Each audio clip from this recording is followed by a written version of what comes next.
Hey everyone, welcome into the latest episode of the Scoop Rewind podcast brought to you by PPG, alongside the other half and he'll say better half of Pens Inside Scoop, Sam Kasan. I'm Michelle Crechiolo. So we're wrapping up our look back at the back-to-back Stanley Cup runs. And with us to do that is the one, the only Ian Cole. We had to finish strong. This is our last episode of this series. So we brought in one of our all-time favorites. Ian, how's it going? It's going great. How you guys doing? I see you've kept yourself well trimmed during the break here.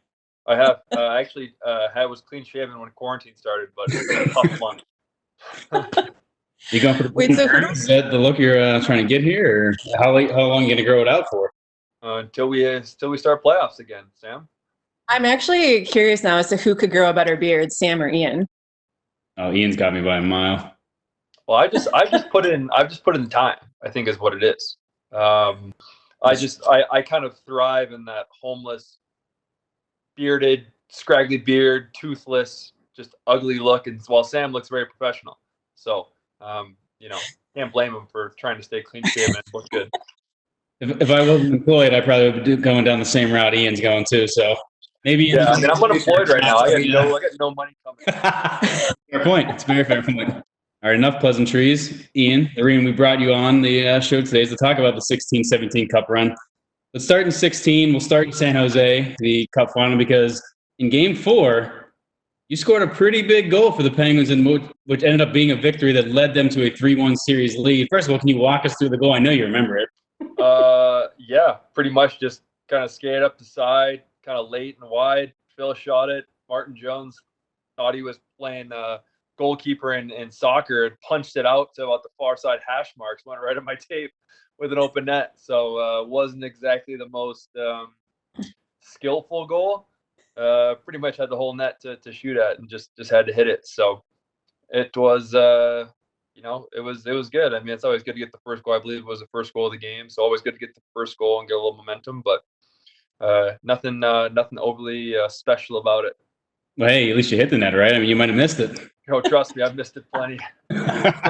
So the Penguins recently posted it on social media because the game was re-aired recently. Just what goes through your mind when you see that again after, however long it's been, 4 years, I guess, since it happened? The first thought that goes to my mind is I like the jerseys way better now than the Vegas gold. I'm a big fan of the Pittsburgh gold. But no, I mean, it's obviously really cool. I mean, anytime you can, relive the memories of certainly some of the highlights of, I mean, those two cups were some highlights of my hockey career without a doubt, and reliving those memories in really any aspect is fantastic. So, it's a fantastic 2 years of my life and something that I look back at very fondly.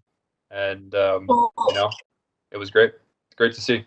Well, so that was your first goal in a while, but it seemed like a lot of the defensive defensemen were getting goals throughout the playoffs. Like, what does that do for the team when you guys are able to step up and contribute the way you guys did in that regard? Yeah, and I've said this for a while now, and not to repeat myself over and over, but my primary responsibility was not to score a ton of goals or put up a ton of points, but to really to nail down that defensive side of things. But that being said, I mean, if we can chip in and help out offensively, you certainly want to do that. We as a team, we're trying to get everyone involved and get everyone involved offensively and get everyone involved defensively. So I think in today's NHL, you need all 5 guys to contribute in both ends. So it's one of those things that like I said, not my primary responsibility, but if we can do it, if we can help out, you certainly want to try. If you look back at that whole season, I mean, there was a lot going on with Mike Sullivan being called up. You made a lot of trades to get Trevor Daley, Carl Hagelin, Justin Schultz. All these guys came up from Wilkes-Barre Scranton, the Matt Murrays, Connor Shearys, Brian Russ. When you think of that whole season, what is either one thing or one game, does one thing come out to you, like stick out in your mind, a memory, a moment, maybe even a moment like, oh, we could actually do this thing? I think it was the end of the year when we were, I think when Mike Johnston got fired, we were, or let go, relieved, however you want to say it. I think we were either out of the playoffs or like barely hanging on to a second wild card. Sully came in, and I think we lost like the first 4 with him, or something like that. It's not like it was snap your fingers and turn things around. So things like those, like that's always a process. And I think we really started to click kind of in February and March, and I think we won something like 18 of 20 or 18 of 21 to finish the season. And it wasn't like, I shouldn't say it wasn't hard. I mean, it was obviously hard. Every game's hard, but it seemed easy at the time in the sense that we had a ton of confidence. Our team game was shaping up exactly how we wanted it to be, and we were playing very, very well. And when you're playing well, you kind of get that momentum. You keep that rolling, and you continue to try to put the same product out there on the ice. And we were able to get into a great groove going into the playoffs, and that whole playoffs, the confidence that we had through that whole stretch run. I don't think that there was any. I mean, we would lose games to San Jose, for instance, in the Cup Finals, and I don't think that there was any, even the smallest waver in the confidence that we had in our team and in our team game. And looking back, I mean, I'm sure it was hard at the time, but looking back, there was no doubt in my mind that we were going to win that Stanley Cup, that we were the best team in that playoffs. That's how confident we were as a team. And I think that it was something that was very unique, and certainly something that every team strives to kind of get in that groove. And we happen to get into it. So. Yeah, it's interesting you say that, because I feel like we felt the same way. Obviously we're not in the room with you guys, but watching you guys, game in, game out, you felt like a team of destiny. So it was no surprise, I think, for us to see you guys, lift the Stanley Cup. And for you, Ian, when you look back on it, like, just what comes to mind when you think about, the horn sounding, celebrating with your teammates, and with it being your first one? Just like what comes to mind when you reflect back on that? It was kind of funny because the feelings were so different after the 2, right? I mean, obviously you win, you're excited, you're thrilled, it's awesome. The first one, you're almost like, the first one we won, it was almost like, I can't believe this is happening. This is so crazy. I never thought I'd be here. And I think at the time, you're so wrapped up in the moment of, you're just like, okay, I got to have a good shift. I need to win my battle. I need to have a good period, and we need to win this game. And then you win enough games, and all of a sudden it's over and you won, and you're like, wow, like that actually just happened. This is crazy, right?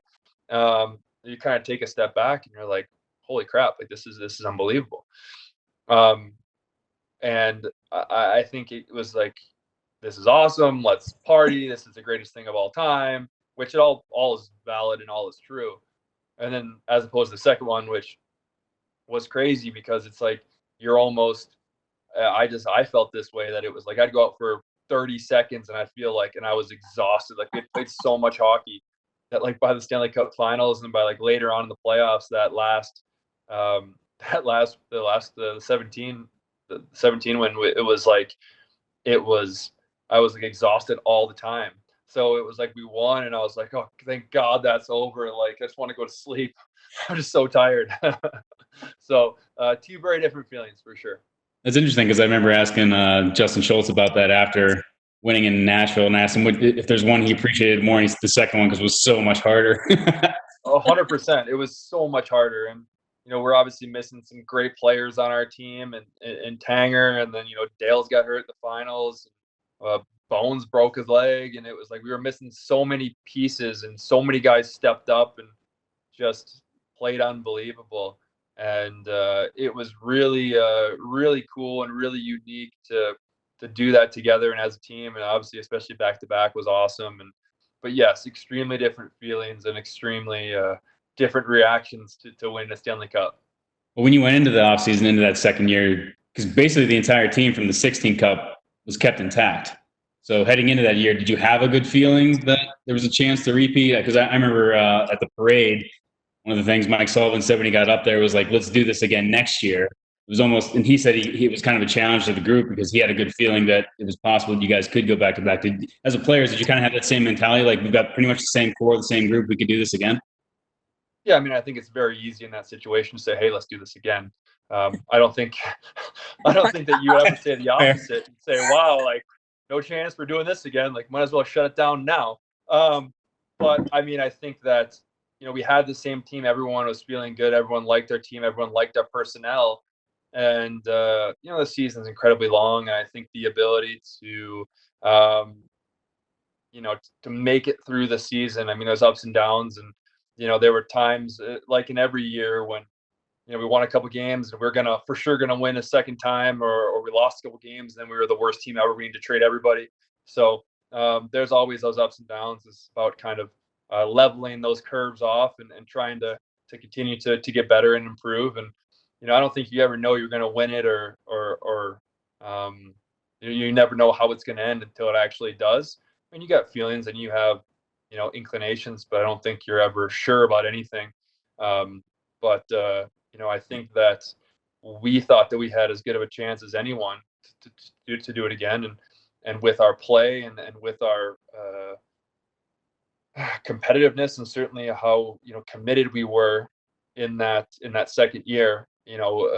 We continued to hang around and found ourselves in a position where we were like, hey, we're in the finals and we're up a couple games after getting outplayed.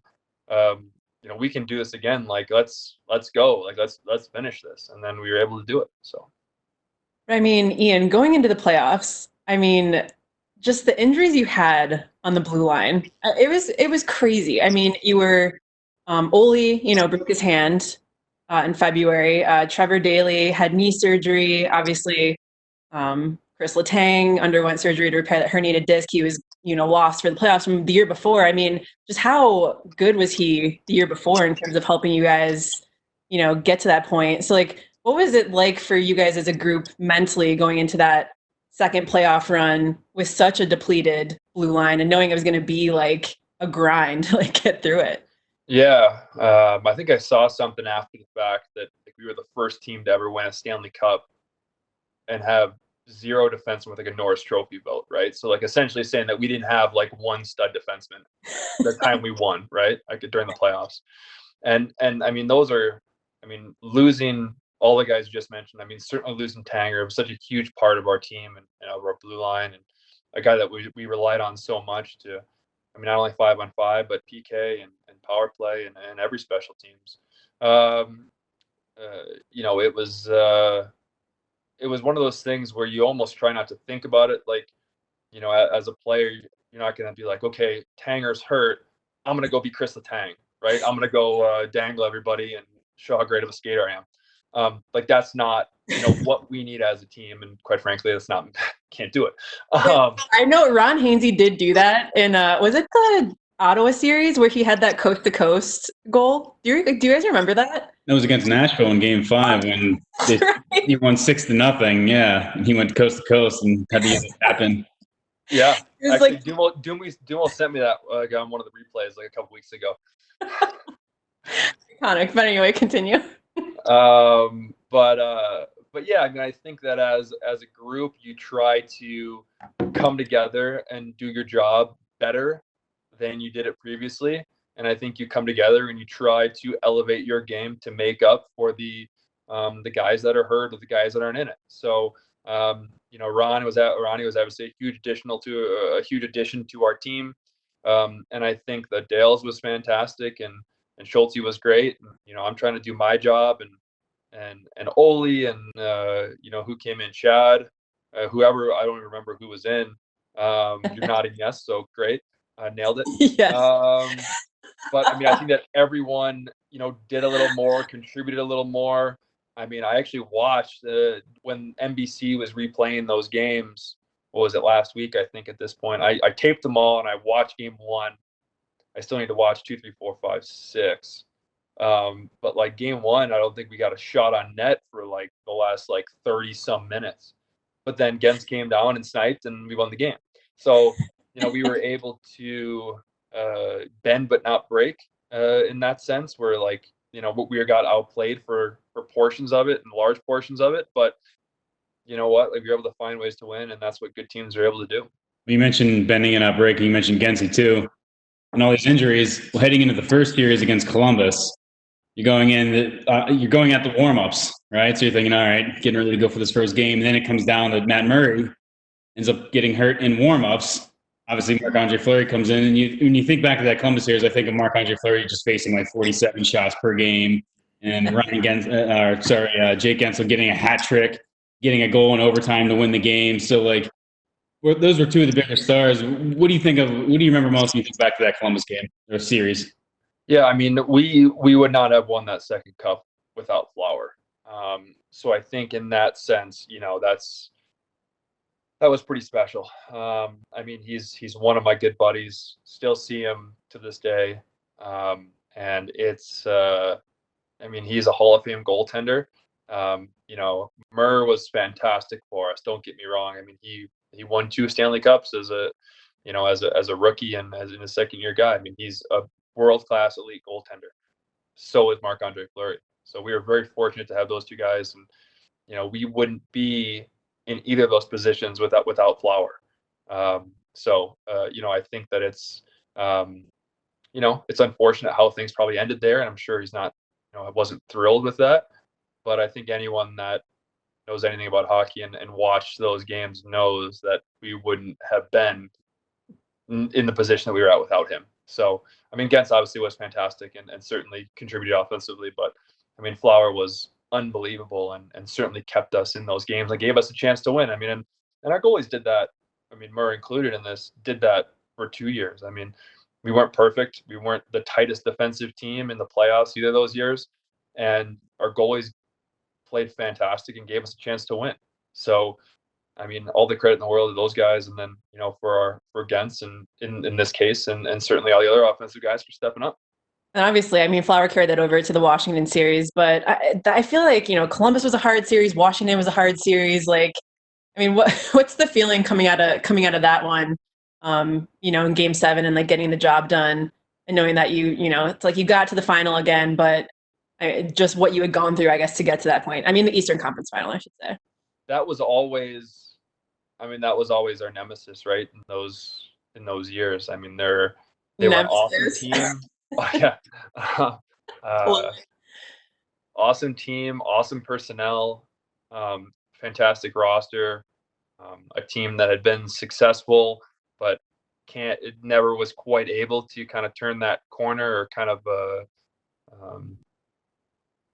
and I think that it was they really wanted it. I mean, clearly, obviously, they won a cup, whatever, the year later. But we were able to find ways to win hockey games, whether that was special teams as far as PPR, PK, or digging down and being in some weird situations against them and figuring out ways to win. I mean, it was pretty remarkable, and I think that it takes a special team to do that. Different guys stepped up in different situations, whatever their roles were, even if it wasn't their roles. I mean, there were situations where fourth line guys or third line guys were stepping up and carrying the offensive load when Sid's getting a hard matchup or Gino was getting a hard matchup, and that's what you need to win. You need guys to step up, and you need everyone to step up and contribute. Well, speaking of Game 7s, I feel like nothing prepares you really for a Game 7 do or die the stakes. But when it goes to an overtime and then a second overtime, where's the nervousness level for you guys? Whether it was you personally or just on the bench, I mean, was there a feeling of confidence? I know one bad shot and it could all end for you, and that's what it comes down to in a Game 7 overtime. But what was the mentality on the bench? What was it like once you saw students get that puck in the net? Which, ironically enough, is how it ended for them. Right.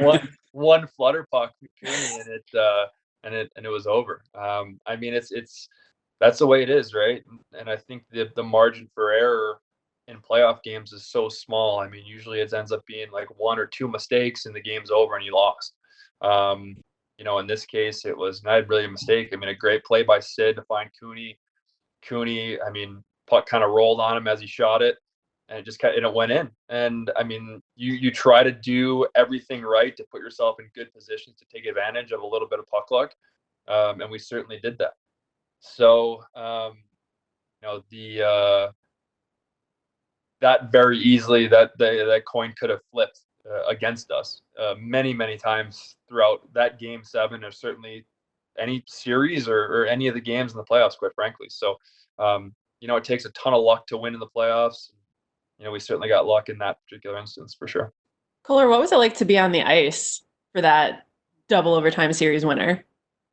Yeah, it was pretty crazy. Like when Sid got kind of cut back, I kind of like came around the top and was about to like come downhill, and I had my stick cocked and I wanted it.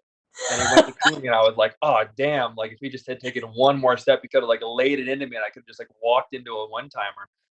So I saw it was going to Cooney instead, and I was kind of like, oh damn. And then Cooney shot it, and I was like, oh, like that's got a chance. And then I kind of like, because it came off high, right? And then it like came off, and I'm like, oh, that's over the net. And then I was like, oh wait, that's got a chance. Oh wait, that's dipping. Oh wait a second. Oh my god, that went in.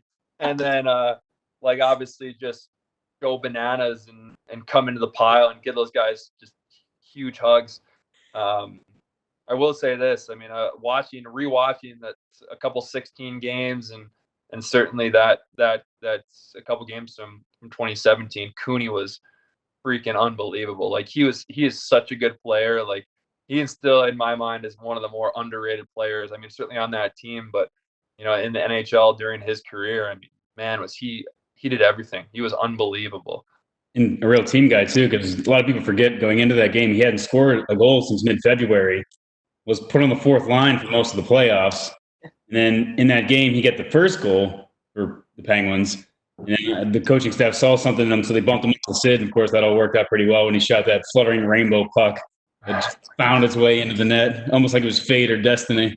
Fluttering rainbow puck. Yeah, he and Sid had some pretty established chemistry there. So I'm glad that they got back together in that game because, you know, when things are tough, you know, you want guys that step up, right? You want guys that can kind of shoulder that load. And Cooney had been doing it 4 years and had done it great for us all season long, and obviously stepped up in that particular instance. And you know, it's in really tight situations like that, you rely on the guys that have done it before and have done it for a long time. And Cooney certainly stepped up. So obviously you guys as players are focused on the games and winning, but I mean, how excited were you guys to, I mean, not only advance to the final, but to do it in Nashville with how awesome of a city it is? Yeah. We didn't awesome city. Yes. Stanley Cup Finals, if you're participating in them, you don't really experience the city. I mean, I was in bed by 9:30, 10 o'clock every night. You know, we had dinners at the hotels. There's a lot of temptation in there, but fortunately for us that, you know, we had a very mature group, and even the young guys in our team were very mature and handled it very, very well. And yes, I mean, winning there was a lot of fun. We had our own team party, so it's not like we went out on Broadway or anything. But it is a great city. It was a ton of fun. The rink was awesome. I mean, obviously great competition against the Preds there. And it's always kind of fun. I mean, I remember the first time back in, San Jose as well, but certainly back in Nashville after we won, you're kind of thinking back to the last time you were there, which was when there was about 2 inches of standing beer and champagne on the floor. And you're like, wow, they didn't even change the carpet. Like, that's weird. Like, how did they not get rid of this? This place was trashed like 4 months ago. But it was a pretty cool, I mean, it's a great experience. It's one of my favorite cities and certainly still is. And it got off to a weird start. I'd say the game one against Nashville was one of the weirdest games I've ever seen. It starts with Subban getting a goal that's then disallowed for the offside. And then the Penguins score 3 goals in the final 5 minutes of play to take a 3-0 lead. And then you're thinking, oh, this is over. They're off and flying. And then 37 minutes without a shot. In that 37 minutes, Nashville claws their way back to tie the game. And then, as you said earlier, Gensel scores the goal to give you guys the lead. First of all, on the bench, you guys just like, somebody just shoot a puck to get it on net, just so you can get it out of your mind. You know, like, I don't care if it's 150 feet away. Just put it on the net, get it over with. But then, like, to see Gensel get that goal probably had to be a huge boost at the bench. Yes, indeed, it was a huge boost to have him score with 2 minutes left, Sam. Thank you, Captain Obvious, right? No, I mean, I agree, man. I just watched it 2 days ago. It was a weird game. I mean, really cool that we won. I mean, obviously a ton of energy in the building. The fans were awesome. But it was weird. It was definitely a weird game. Certainly a game that, going back and watching it, like, I didn't think we played well. I didn't think that, I mean, granted, the one they showed was like had large chunks of periods cut out of it, so I didn't see the exact everything. But yeah, I mean, it was something that it was a wild situation. I mean, not getting a shot for 37 minutes is crazy, and getting against having that shot. I mean, it was an unbelievable shot too. I mean, it was like right up over his glove. I mean, he was probably Pecorino was probably half asleep at that point. So can't even really fault him. I mean, obviously, like if you could have gotten a shot, you would have. But like, look back at it, like, well, what do you think it was that was limiting you guys? Well, I mean, in the broadcast, Pierre kept talking about how like, we keep moving the puck up the boards and they keep cutting off. And I don't know. I just rewatching. I mean, I think there were so many alternative plays that we could have made as certainly as defensemen to help us get out of our end. And I was probably super annoying to watch the game with 2 days ago because I kept like pausing it, rewinding it, going back, watching it, and I was like critiquing our game. But yeah, I mean, like I think there were a ton of opportunities for us to get that momentum and kind of grab hold of the game and be a little bit more, I don't know, mature or in how we handled their pressure. Maybe we're able to handle that better and certainly get the momentum and turn it back in our favor. But they were playing very, very well, and I think that we didn't handle that really well. Their push, I guess. So yeah, I mean, there were a lot of things we could have done better for sure. Watching the game, I was like, man, like I didn't think I played very well. I was like, oh man, I did not play very well. Like, so, but it was, we got the win, and that's what matters in the playoffs. I mean, you cannot have a shot for 37 minutes, but if you win the game, series is still 1-0. So we'll take them. The series was 1-0. It was also 2-0, and you said earlier on this podcast that you thought you had been outplayed, but still were up 2-0 in the series, and we could almost do this again. Then what was the feeling when you lose 2 and it's a 2-2 series? So if you think you got outplayed in the first 2 and still won, and it comes down to a 2-2 series, where was the confidence level then heading into that game 5 in Pittsburgh? Yeah, no, I mean, it was obviously 2-0. Going up 2-0 is great. Losing 2 games in a row and definitely being probably not putting our best products out there from what I remember in game 3 and 4. Yeah, I mean, it definitely shook the confidence a little bit, but at the same time, you step back and you're like, all right, well, we won our 2 at home. They won their 2 at home. Series is 2-2. Like, it's a best of 3 series now. We go and we have to win the next game. That's really all there is to it. So we go out and we end up doing that, winning the next game, and then we're 1 win away from a Stanley Cup. And we're like, well, all we got to do is dial it in for 1 game, like win 1 hockey game. And I think that's kind of that see in the moment mindset where you try to kind of break the series down into smaller chunks, right? And just think, okay, like we just need to win this game or win this period or win this shift. And I think that when you're able to do that and kind of hyper focus in situations, it leads to more success. At least is what I found. Well, so we'll get into game 6 and the celebration in a second, but I wanted to go back to what you were talking about earlier about how physically taxing this series was, especially like on the defenseman. Like, what is it like after, each game in terms of the recovery? Like, what did you do to get yourself ready to go for the next game, considering like the grind you guys were going through, especially on the blue line? Yeah, a lot of minutes there, and certainly some long and very hard fought games. They forecheck, did and still do very, very hard, and certainly try to force you into a ton of mistakes. And yeah, I mean, it was pretty much just trying to sleep as much as we can, get some good food, try to recover and replenish fluids as quickly as you can. And like I said, I mean, it was a weird experience, something I've never felt before, just playing that much hockey and that for that long and at that high of an intensity level. That, I mean, I would go out for a 30-second shift and I'd basically like hop out, they'd dump a puck in, I'd break out, and then I'd like change. And it was like in the first period, I'm like, man, I am exhausted. And you're just constantly fighting through but all the fatigue that you've ever felt, like, is all just kind of like culminated in that one moment in time. And you're so tired. And you're just like, I don't want to mess up. Like, I don't want to be the reason my team loses. I don't want to make a mistake. So you just try to battle it out as best you can. And then you're like, I got to get off the ice. I'm gassed. So, and I think everyone's like that, because we were talking about it. Like, man, I'm so tired. Schultz is like, dude, I'm exhausted. And Dumo's like, man, I can't even move. So we're all talking about it. And like somehow we found a way to just battle through and get through it. And, which is fantastic. I mean, I think it's a ton of credit to the guys to be able to battle through. Yeah. There were some times in that last series, in that finals, where I'm just like chugging Gatorade, just trying to get like any sort of energy. Like, just give me as much sugar as possible. I don't care if I pass out as soon as the buzzer sounds at the end of the game, but like, just give me some sugar now because I have no energy. So I mean, we're drinking coffee, we're getting as much sugar as we can, and just trying to like get some energy to finish the game, and then sleep for a day and a half, and then do it all over again. It's funny that you point that out too, because you finished with 19 minutes average ice time during that playoff. It was the lowest on the Penguins. But Brian Doolin had the most at 21 minutes. So only 2-minute difference. So talk about an even distribution of the minutes, and yet you're all gassed and tired with the short shift. So, how much was Jacques Martin kind of pulling the strings there to kind of get you guys at that balance level where he wasn't overtaxing any one of you?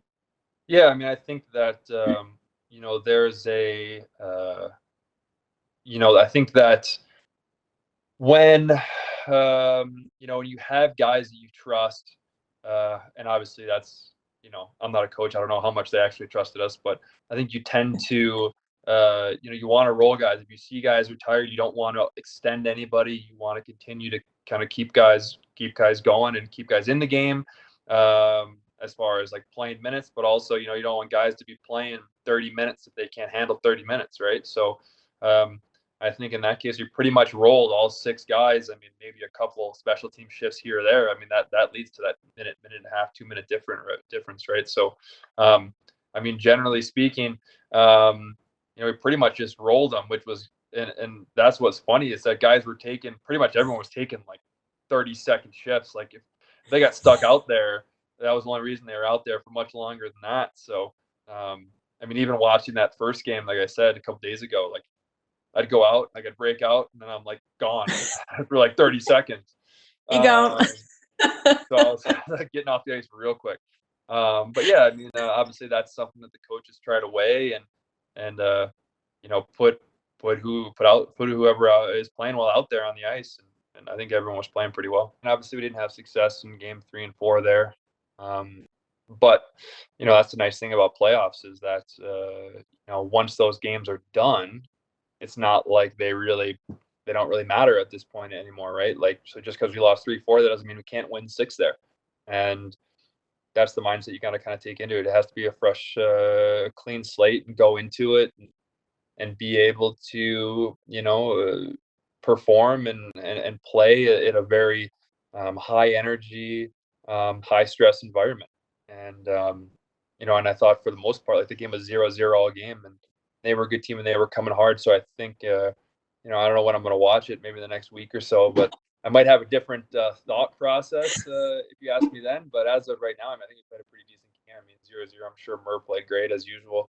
But I think that obviously we were able to kind of dial it in for one game and play well. And then, Horny gets a huge goal there to break the game open there with, I don't know, 5 minutes left or whatever it was. It was actually 2 minutes. Yeah, 2 minutes it was left. 2 minutes. Boys love scoring late in the third, eh? I was going to say, it probably felt like 5 minutes or maybe like a million minutes. Yeah, the last 2 felt like a long time. Once the clock's ticking down and it gets near 2 minutes, are you thinking like, oh, this is going to go to overtime at any point? Like, we got to keep this thing going. Who knows when it'll end? And then when Horny does score, what's the feeling on the bench when you see that? I know the game's not over, but a 1-0 lead at that point, it's got to be a huge lift to score a goal with 2 minutes left in the third period. I'm just giving a crap, Sam. I love you, dude. Yeah. No, when you score goals, it's good. Yeah. But no, I'm just kidding. But no, it's it was huge. It's obviously 0-0 tie. You want to try to score, but you don't want to try to score at the expense of giving up a goal, right? So, especially in the playoffs, teams kind of try to err on the side of caution. Like, they don't want to be either the reason that your team loses or do something to lead to your team losing, right? So, yes, you want to create. Yes, you want to go score goals, but at the same time, you want to do it in the right way, and certainly in the right opportunities and as they present themselves, right? So we're actually Schultz and I were out there for that, and Schultz got it, walked and shot it, and I was like, oh, please go in, and then he missed the net, and I was like, oh damn. And then I look over and Horny's like behind the net, like banking it off him, and I'm like, no, I couldn't believe it went in. I mean, unbelievable goal, like maybe the most Patrick Hornquist goal of all time, just battling in front, like banking it in from behind the goal line. But I mean, he's a world-class player, and that's what he does. He scores big goals in big moments, and it was awesome. I mean, it was one of those things where it's like, all right, like we scored, that's cool. We got 2 minutes left. Like, don't F this up. Like, do not let them score. Like, I don't care whatever it takes. At that point, I mean, you're playing defense, you're grabbing guys, you're throwing guys, you're clutching and grabbing, and I mean, it's prison rules, certainly in front of the net and in our D zone. So, it's one of those things that, again, a unique experience being up a goal with 2 minutes left in an elimination game in the Stanley Cup Finals. But all the credit in the world to our guys to figure out a way to get it done. I think the common denominator here is you're on the ice for all these big goals. Yeah, I was just gonna say that.